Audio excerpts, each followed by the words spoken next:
Hey, what's up, guys? So I recently got first place at the Power of the Element sneak peek event. I played Pure Punk, and at the sneak peek event, you're actually allowed to use the new cards from Power of the Elements. So I decided to play Pure Punk because it was pretty easy to get all the new cards. The Field Spell and the new Jam Dragon Dive they're both super rares, so you can easily find them. I also think the deck is just really good regardless of the fact that the cards are easy to find. Everyone was able to use the new cards, so like I actually played against someone with a full spike deck. I played people who had like the full math mech deck with a circular, etc., etc. I went undefeated. There was 2 tournaments. I went undefeated at both tournaments. I got second at the first one due to tiebreakers, and then the other one I got first place, beating Splight in the finals actually. So I'm gonna pretty much show you guys what I played. This is kind of like the first draft of the list that I theoried with, and I'll probably make some more iterations to the deck as I think about it a little bit more. But this is one of the pricing I got. This is the Powered Element Sneak Peek mat, and then I just got a bunch of OTS packs as well. So comment down below, I guess, your favorite card in the Pure Punk deck, and I'll give away one of these Field Centers that I got from participating. And yeah, let's jump right into it. Okay. Alright guys, this is what I played. My main deck was 47 cards. We start with 3 Zamins, the normal summon of the deck. You have 3 Deer Notes. I decided to bump this up from 2 to 3 because I think this card is like really powerful. Because you play more Punk monsters, this card is always live and it's an extender. So really like the card. 3 Foxy Tune.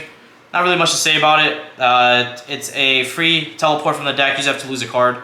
I like this card a lot. Usually what I like to do with this is, if you already have a way to combo, like with Aemon, you'd go Aemon and then go effect, and most people usually hand trap this, so whenever you open Aemon Foxy Tune, it's like, you always like guarantee play through 1 hand trap, which is really nice. 3 Ogre Dancer. This card's Rotas for any Punk monster in your deck, pretty solid. For the one of Punk monsters is going to be Madam Spider, the Wagon, and the Shirakuzai. So I played all these as one-ofs because these are cards I don't really want to draw. I want to tutor them, whether that's through Teleport or through Foxy Tune. So Shirakuzai is mainly to summon on your opponent's turn, or to summon on your own turn with Fiber or Foxy, or Teleport. And the idea is to use this plus any level 8 to fuse into an amazing Punk Dragon on your opponent's turn to bounce multiple cards. Against trap matchups, this card can bounce up to 5 cards. So, and this card works during any phase, so you can actually bounce 5 of your opponent's back row at end phase, which is really powerful.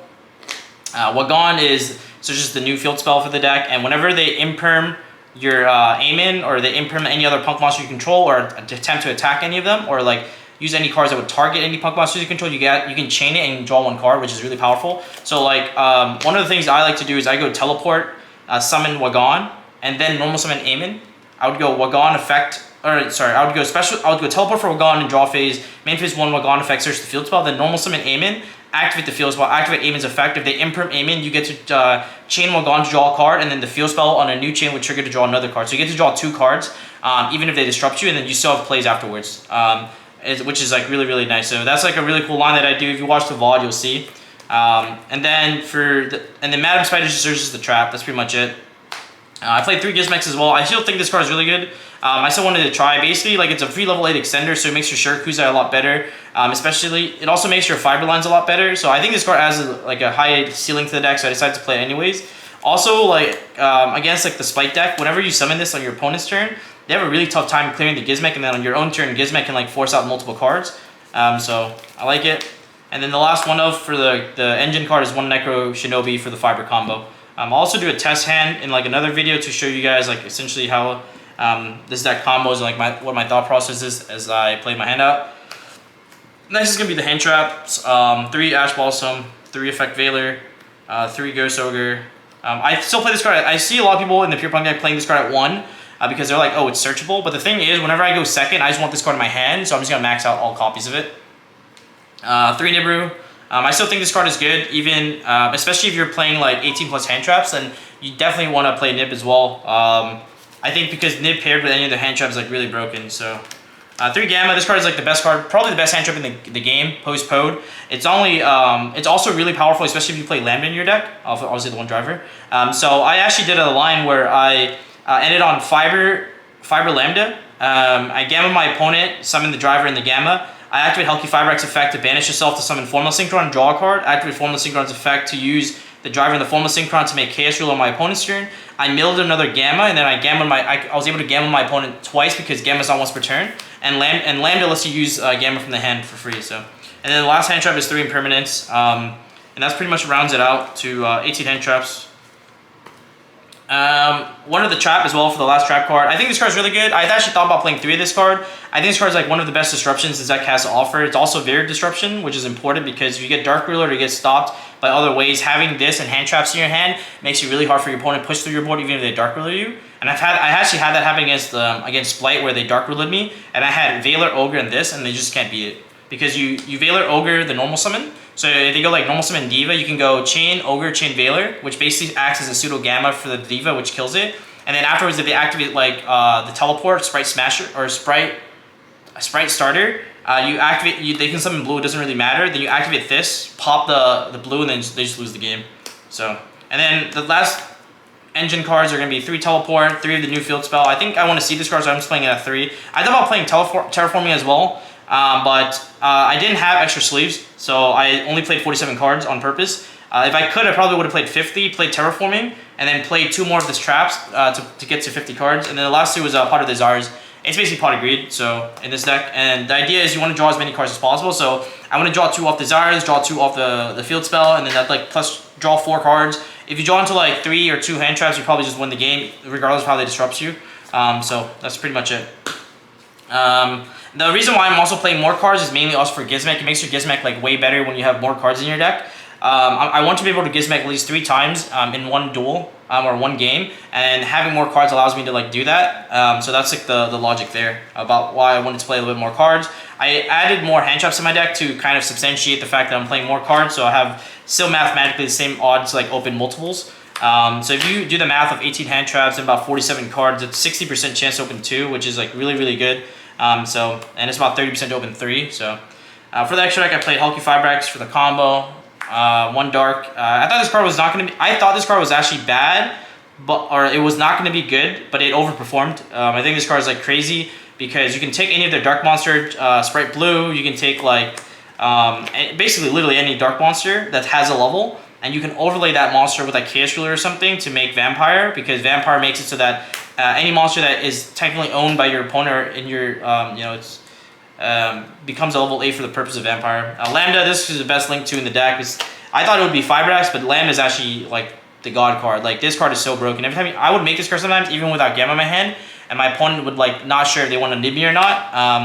And it's like such a huge gamble, especially if nib is their only hand trap. But sometimes you can play through nib Veiler as well if you make Fibrax. And then you make Baron, and they wait all the way to the end of your combo to like nib Veiler you, right? Well, you can make Fibrax into a Baron line, and then also make Lambda, and then because they don't expect you to be playing it. I mean, they will now obviously after the profile, but before I would go like Fibrax, go for the Baron line, and then afterwards I would use my extra two last cards to make Lambda. So I have Fibra, Lambda, Baron, and then they're just sick because they can't like Veiler nib me, and they just auto scoop, which actually happened before. It was kind of funny. Silly access just basically to help you out to OTK, especially because if you're playing Dark Charmer, you have more access to Celine. So that's kind of like the logic there. For the Synchros, I play Formula for Fiber. I played 2 Synchro 8s. I always liked 2 Synchro 8s, even on my Pure Punk profile before Power of the Elements. I played 2 Synchro 8s. This used to be Omega, but I think after the inclusion of this new card that came out, you played this card instead of Omega. But yeah, these cards are both really good in their own way. Depending on your hand, yeah, you would make this first or make that or make the Dragon Die first. It just really depends on your hand. We can do it in the test hands in terms of to determine which one is better. But yeah, I think these cards, you can actually make both in one turn with if you play multiple Deer Notes with the field spell. So this card is really good. All you have to do is not activate Deer Notes effect to special summon, which allows you to keep summoning Deer Notes, which is nice. One Baron, the Fleur, Chen Yang. These are just basically you want to have alternate win conditions in your deck. So like Access Code is my alternate win condition. Chen Yang is my one of my win conditions. Psychic Amp Punisher is another win condition of itself. You actually pay, if you do the full Punk combo, you actually pay 5,000 life points in your combo, or sorry, 3,000 life points, or activate 5 effects that would pay 6. So you go to 5,000 life points, and this card is like really difficult to out.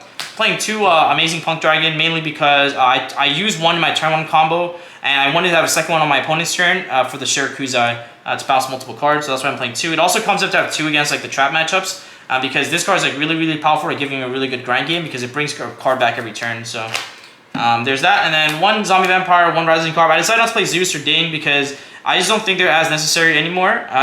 Like for example, if you get Gozen match, one of the issues before was like you couldn't really play as much. But now because the new synchro rate's an Earth monster and Aemon and Diurnos are both Earth, you can at least go into this even after getting Gozen, which is like fine, and then like just like try to like beat your opponent down that way. So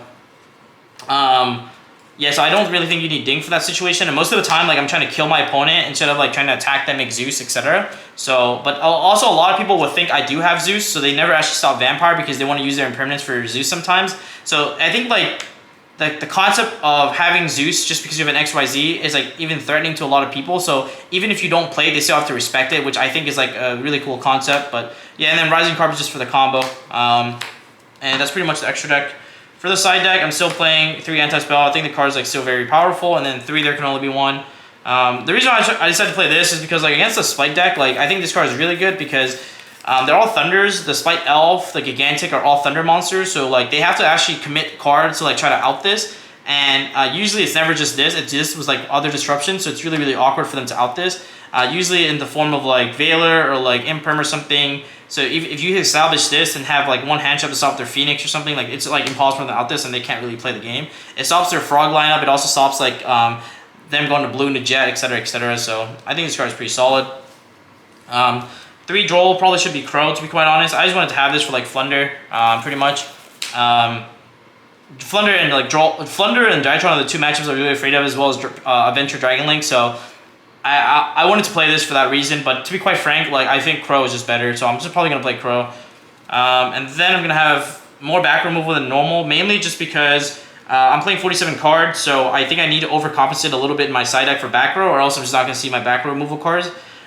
So I added 3 more back row removal, which is 3 Cosmic Cyclone and 3 Storm. I like Cosmic a lot because you can go first or second with it, and that's why I play Cosmic over like another blowout card like Evening Match. And Storm is just like really powerful overall. I think maybe I could probably cut one of the Lightning Storms for Duster, but I think the effect to like Raigeki monsters are really important.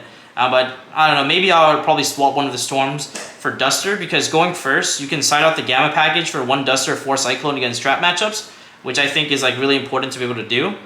So I think that's probably one of the changes I would make to the side deck. Play 1 Duster over 1 of the Storms. But that's pretty much the deck list. I hope you guys enjoyed the profile. Let me know in the comment section below your thoughts on Pure Punk. If you guys enjoyed this deck or have played it, let me know how you've been performing. And like I said, comment down your favorite card from this deck profile or the Pure Punk engine, and I'll pick a winner live on my stream at twitch.tv/PackTCG, and you'll win one of these Field Centers. So thanks again, and I'll see you guys in the next one. Peace.